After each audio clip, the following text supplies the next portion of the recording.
Сәлеметсіңдер ме балалар? Бүгін көбейтудің үлестірімділік қасиеті есептер шығару тақырыбы бойынша есептер шығаратын боламыз. Бірінші мысалда толық ондықтар берілген және ортасында бір таңбалы сандар. Яғни толық ондықтарды бір таңбалы санға көбейту шығу керек. Мен қазір бірінші тапсырманы сендерге түсіндіретін боламын, ал қалған екі тапсырманы дәл солай орындап, соған қарап шығаруларыңа болады. Және комментарийге жауабын жазып жіберуге де болады. Мен міндетті түрде қарап тексеретін боламын. Енді тапсырмамыз бастаймыз. Жаңағы айтып өткендей бірінші бағанды мен орындаймын. Бірінші тапсырманы, қалған тапсырмалар соған қарап орындайтын боласыңдар.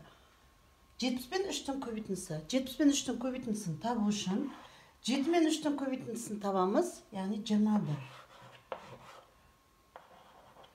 70 сандағы бір нөлді 21-ден кейін алып кеп тіркейміз, яғни 210 сан. Дәл сол тәсілменен ары қарап орындап кетеміз. 6 мен 3-тің көбейтіндісі 18. Бір нөлді тіркейміз, 180. Ары қарай 8 мен 3-тің көбейтіндісі 24. Бір нөлді алып кеп тіркейміз, яғни 240 саны. 20 мен 3-ке көбейту, 20 мен 3-тің көбейтіндісін табу үшін де дәл сол тәсілді қолданамыз. 5 мен 3-тің көбейтіндісі 15. Бір нөлді соңынан тіркейміз, 150 саны. 9 мен 3-тің көбейтіндісі 27. Соңына бір нөл тіркесек, яғни 270 деген сан шығады екен. 4 пен 3-тің көбейтіндісі 12. Бір нөлді тіркейміз, 120 саны шықты. Дәл осы тәсілменен қалған екі тапсырманы да орындайтын боласыңдар.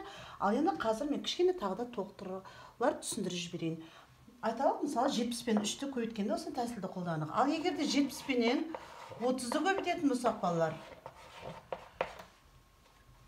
7 мен 3-тің көбейтіндісі 21. 1 0, 2 0, соңынан тіркейміз. Сонда 2100 деген сан шығады.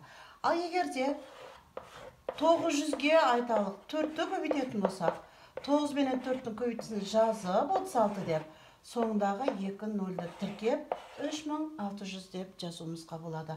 Я болмаса 5-ке көбейтеміз, айталық 300-ді. Дәл солай 5 мен 3-тің көбейтісін тауып 15 деп. 2 нөлді соңынан тіркесек болады. 1500 деген сан шығатын болады.